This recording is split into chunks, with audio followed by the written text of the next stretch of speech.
Hey everyone, it's Ben Hardy here, and in today's video, I'm going to be reviewing the new Dodge Hornet, and I'm going to explain in today's video why you should buy the Hornet instead of the Alfa Romeo Tonale or even the RT version of the Hornet.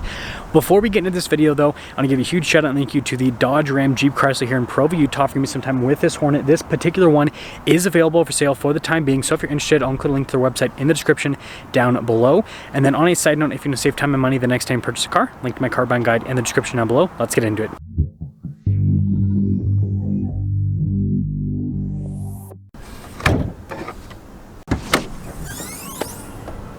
Powering this is a turbocharged 2-liter 4-cylinder that goes through a 9-speed automatic transmission. Fuel economy is 21 around town and then 29 on the highway, with power outputs being 268 horsepower and then 295 pound-feet of torque.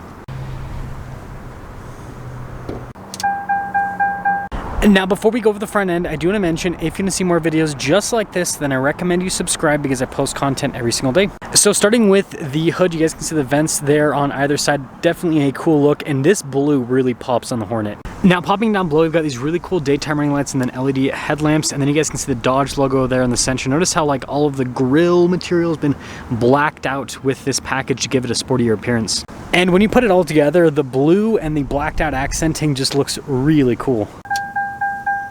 Now, coming on the side here, our tire wheel setup is 235/40/20 in the front and over in the rear. And notice how the wheels are darker in coloration. You also have the red brake caliper, which just kind of adds to the overall fun of this.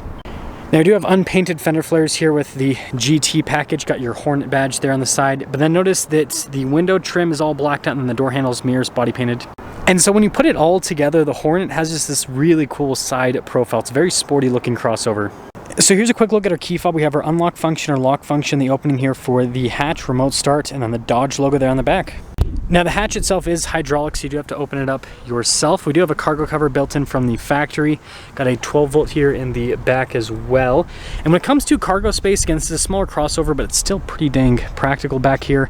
And you can see we've got more storage underneath. Now, out back here, we've got this cool light bar, of course, the GT badge, but yeah, I like how that all comes together. And then, of course, we got the Dodge logo there in the center. I will say this blue paint is so bright that my camera has been struggling to focus with this video, but let me know what you guys think about this crazy color on the Hornet. Now, popping inside, you guys can see the padding here and then the red stitching that goes across, and then I like the look of the handle up above and then also that trim. And then here are the seats. You guys can see the material use all down the center portion in red too, which is cool. Now, something that's cool about the Hornet is you can fit adults here in the back pretty comfortably. Got a little storage pocket as well, some vent action, some USBs, and we also have, of course, a cup holder armrest. And I do like the feeling of the padding in this interior. It does feel very nice, and the center mesh too as well. And then last but not least, headroom's good. Now, taking a look at the front door panel, you guys can see the padding here at the top and down below again with the red stitching. We've got all of our window controls, mirror adjustments. The mirrors actually do power fold in with this, and they have blind spot monitoring. Got the Dodge logo there on the headrest, and you guys can see the trim all down the center. Manual adjustments here on the side, and then Hornet plaque right there. And then I love the pedals. They look very premium. And then you got your light control right here, and then you can see the stitching there on the dash. Steering wheel, manually adjustable.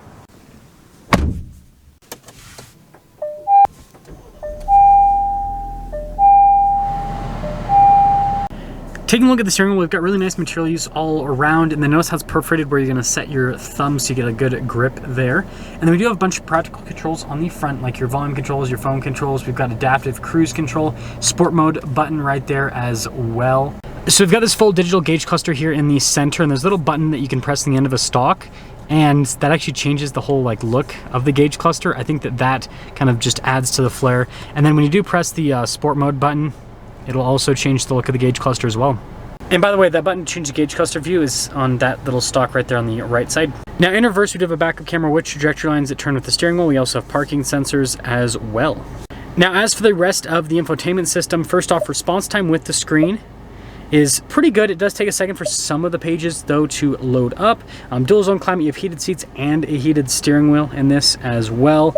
And so overall, pretty cool. And I like you have a little Hornet there on the screen. Now, at the top of the dash, it's actually soft touch. And then you guys can see really nice stitching that goes across right here. And then I love the look of the vents. And then you guys can see the climate controls again for that dual zone climate setup. And then your engine stop start here, and then your auto stop start 12 volt as well. And then you guys can see here with a little storage area basically, and some USB action. Now right here we have our shifter for that 9-speed automatic. It does have a manual mode. Your ESC off button, and then you've got that for your parking sensors, your parking brake, and then your volume control. Very nice premium look to that as well. Got some cup holder action here, and then pretty normal size center console for this segment, which is definitely on the smaller side, but again, it's the segment. And yeah, glove box is actually pretty decently sized. And then we do have a manual mirror dimmer here, and then no sunroof or anything like that. So here's our window sticker for this Hornet. You guys can see that it starts at $30,735, which in today's world where every vehicle is like $50,000, that's pretty dang affordable. Now the only options that this one has is first off the cold weather group, so that gives you the heated front seats. So if you live in a place where you don't have winter, then you don't need to get that. And then this one has the track package, which is $3,000. That is something that I do recommend you get because you guys can see first off you have the dual mode suspension. So when you put it in the sport mode, it'll be a little bit firmer with the suspension. And then it just makes the car look cooler. But that does bring up the total MSRP. So with destination charge and everything, $36,316, or $315 rather. I don't know where the 16 came from, but anyways, let's drive this and sum things up.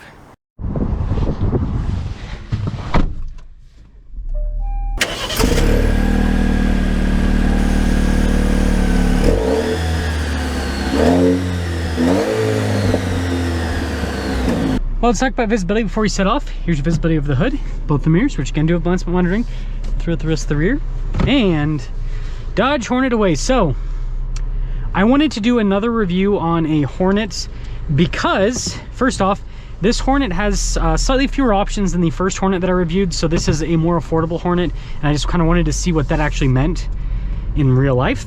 And then the other big part of it is I had an Alfa Romeo Tonale as a tester for a week. And the Alfa Romeo Tonale taught me a couple things. So first off, it showed me the big price difference between the Alfa Romeo and the Dodge Hornet. And secondly, it showed me what the Dodge Hornet RT is going to be like. So now I can tell all of you if the Tonale and then the RT are worth getting over a regular Hornet like this.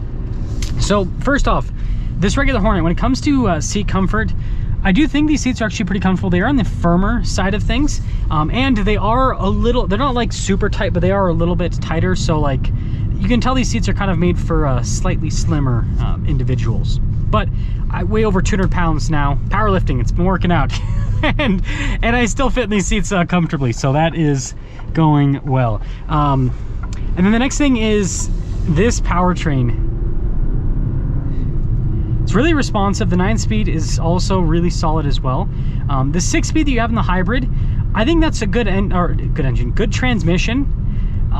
But I will say, I don't know, I just feel like, especially from a fuel economy standpoint, I know the hybrid's gonna get better fuel economy because it's a hybrid, but still, more gears, especially on the highway, usually helps out. Again, depends on the gearing and all that kind of stuff. There's a lot more that goes into it. But anyways, got it in the sport mode here. That's pretty cool with that little animation there as well. And let's see. Okay, so let's see what the acceleration's like. It's quick. It's honestly like, when you compare this to like the vehicles that are in this price point range, so like think Toyota RAV4, Honda CR-V, all that, the only vehicle that really, and I'm trying to find the sport mode buttons right there, the only vehicle that really like keeps up with this from acceleration standpoint is like the Mazda CX-5 with the turbo. But this has slightly less torque, but it has more horsepower. So it does, I will say, I mean, compared to the Mazda, it doesn't feel as like torquey, like you don't feel that punch. This is you know, real perception. If you guys want me to do a side-by-side comparison, let me know and I can try to figure something out for you.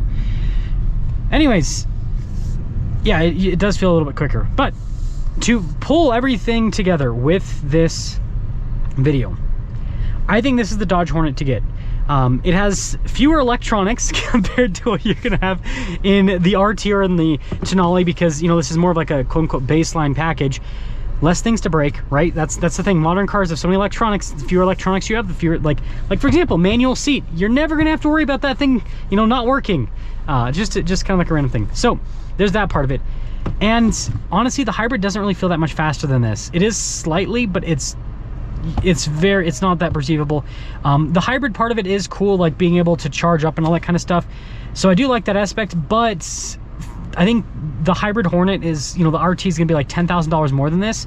I would rather save the 10 grand and get this version. That's just my personal take on it after testing the Denali, and then after you know, obviously testing a couple of these Hornets. I think this is the Hornet sweet spot. Again, in that mid $30,000 range, this is such a good value for the styling you're getting, the interior you're getting, the driving experience. This is a fun driving experience that you don't get with any other car in this segment except for the Mazda CX-5. Let me know what you guys think.